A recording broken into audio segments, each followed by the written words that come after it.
Allen. They're 3-0. I'm just saying, when he starts, he's going at it with Josh Allen in Buffalo today. Adam Schefter is in the Domino's pregame headquarters. Shefty. Well, Greeny, last week the big question was whether or not Joe Burrow should play. This week the question is whether or not Jaden Daniels should play. He hasn't played since November 2nd. He's missed the last 4 games with a dislocated elbow on a team that is not going to the playoffs. And yet Jaden Daniels will be back behind center today against an aggressive, tough Vikings defense in Minnesota that's going to be blitzing him like crazy. Daniels back in the lineup for the first time in 4 games. Meanwhile, Sean McVay had to fly separate to Arizona from the whole team because he caught a virus that was going through his house. One Rams staffer said they had to fly him that way because he was grumpy for the way that the Rams played last week against Carolina, and they didn't want him around anybody. But the truth is they didn't want to expose everybody to what Sean McVay was dealing with this week. He still is expected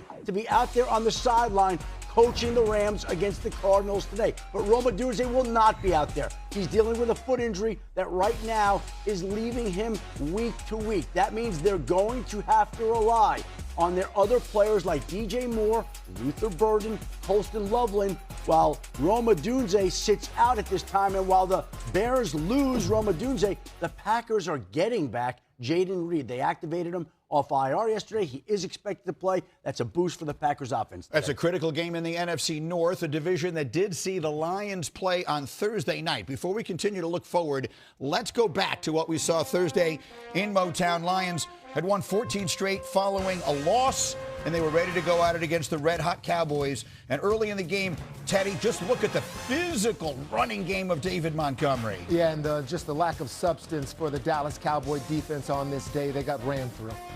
On the other side of it, George Pickens had a very quiet game. CeeDee Lamb was hot, then he left with a concussion. And Randy, George Pickens just wasn't able to pick up the slack. Man, after that interception right there, tips and overthrows. Gotta get those. Man, I was shaking my head the rest of the second half. George, this is unlike you, my man. And then you got Jahmyr Gibbs, who in the eyes of many right now might be the best running back in the National Football League. And he showed you why, Alex. 3 touchdowns on this night for the Lions. Yeah, if he's not the best, he's definitely the most explosive. This guy is an unbelievable talent. You can see him here running through the tackles.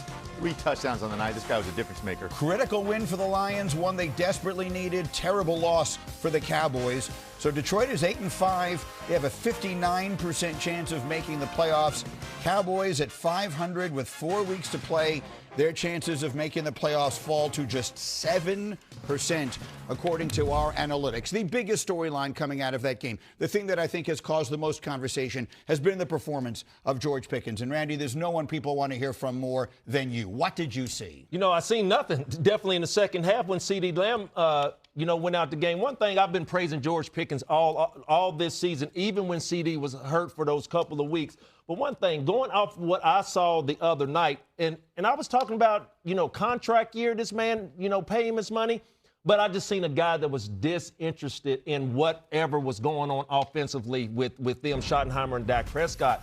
But if there's any play that really stands out to me, as you can see him here running, what is this, a curl or a dig? I was sitting up here shaking my head. You heard me say a few minutes ago, and this is the play right here where I did not understand. I was talking to Shefty. Maybe the ball was underthrown. No. As a wide receiver, if the quarterback is getting out of your hands, we have to catch the ball. And that's right there, just seeing a man that was just disinterested in the game. Look, throughout my career, I've had games like that, but throughout the course of 4 quarters, you have to be able to show up. So I don't know where the Dallas Cowboys go from here, but one thing about it, hey, George Pickens, this is your year. If you want to get paid and be looked at as one of the elite receivers, hey, my man, the next time we see him on the football field, we need to see a better especially if CD goes down. I mean, it's his time. It is, but listen, I thought the bigger question for Dallas a little bit for me is when they get away from Dallas, right? This team has struggled on the road. They've only won 2 games. They love playing in Jerry's world. They love playing with that star in the middle of the field. And their energy level as a team looked down, I thought, and it's kind of been the case the entire year. But for me, listen, I went back and watched every snap of this to George Pickens. Honestly, I think we're making a lot out of nothing. This guy got doubled all game. And when I mean double, I mean cloud. A corner hard inside at the line of scrimmage, safety over the top. Randy used to see this all the time back in the day. CeeDee Lamb, there's a reason he got so many targets in that first half. There was no help with him. It was man-to-man with no help for him all day. There's a reason Ryan Flournoy got all those targets in the second half. Because, again, George Pickens was taking 2. We saw it on the interceptions. Corner's sitting hard inside. He's trying to run slant, right? How many times have we seen him win on those? I can't believe my quarterback is sitting up here making so it. Is that all we have to do defensively? Is cloud up on you and have a safety over the top, and he's not going to go hard?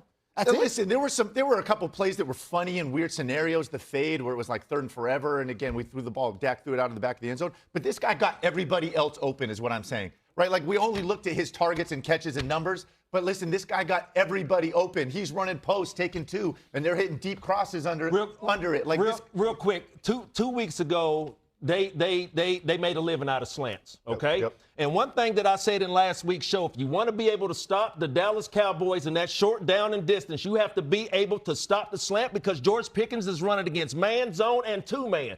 One thing about it, when they called upon George Pickens to be the man, Alex, that's all I'm saying. No CD Lamb. Florida, yes, he's having a heck of a second half, but when they counted on him, that ball was clearly hitting him. That deflect on that slant, that was him, his inability of not catching the ball. So, yes, it looks bad on a guy like George Pickens because his contract year. All I want to know is the next time we see the Dallas Cowboys, what type of George Pickens are we going to see? And then, Rex, there's the other question, and that is that Dallas defense that you were so critical of for so much of the season. They looked better a few weeks in a row. They really struggled on Thursday night. Yeah, and Greeny, quite honestly, all they have to do is look at the defense. Why is the Dallas Cowboys not going to make the playoffs? It's because of their defense. They've been absolutely atrocious for most of the season. Again, it raised its ugly head again Thursday when Detroit exposed them. And to me, that's what it's about. They have a lot of good individual players on that defense, but they don't play as a unit. And that's what I'm seeing. Teams that really know what they're doing offensively can expose them, and you see it on the ground, and you also see it in play design. They don't pass things off coverage-wise. So to me, that's it. And not only are they keeping this Dallas Cowboy team out of the playoffs this year, they're also keeping them from a potential Super Bowl. That's what's lacking with this team. If they had a defense anywhere, an average defense can help put this team into a Super Bowl. That's how good their offense is. That offense in the game, how good were they against Detroit? They had 450 yards against Detroit when CD Lamb also only played a half. So Pickens, he had that struggles and all that type of stuff, but this offense is still potent, and it's unfortunate you're not going to see him in the playoffs. Shefty, final word. They still have a chance here to make a run. The schedule still sets up for them to make a push. Their margin of error is gone. They're going to have to win out. But the schedule sets up for them to win out, and it's up to that defense that Rex is talking about and George Pickens to step up in the final 4 games for one final push. Just asking a team that hasn't been consistent all year to put together a streak that we haven't seen them put on. But the next 2 are in Dallas, so they should win at home twice and take some momentum into the last 2 winnable games of the season on the road. We're still talking the Dallas Cowboys and Giants. I know. Again, you see the number on your screen. Our analytics say they have a 7% chance to make it. They've got to win out. They're going to need a bunch of help. We'll see what happens. In the meantime, we're talking about the NFL playoffs. We're getting ready for the college football playoff. After Josh and company in front of these fans on a snowy day in Buffalo, Bengals and Bills, one of the monster games on today's schedule. We're getting you ready for those. And then at noon Eastern today, again, all will be revealed. The college football playoff selection show right here on ESPN. You know what the pressure points are. Bama, the ACC, Notre Dame and Miami. We will finally get all of those answers. And speaking of answers, we're doing something a little different today, fellas. No name that quarterback. Instead, I am showing you the starting offense, leaving out the quarterback, that's where that question mark is, of one NFL team. Take a look at the starting offense based on the colleges they went to. Can you name that team?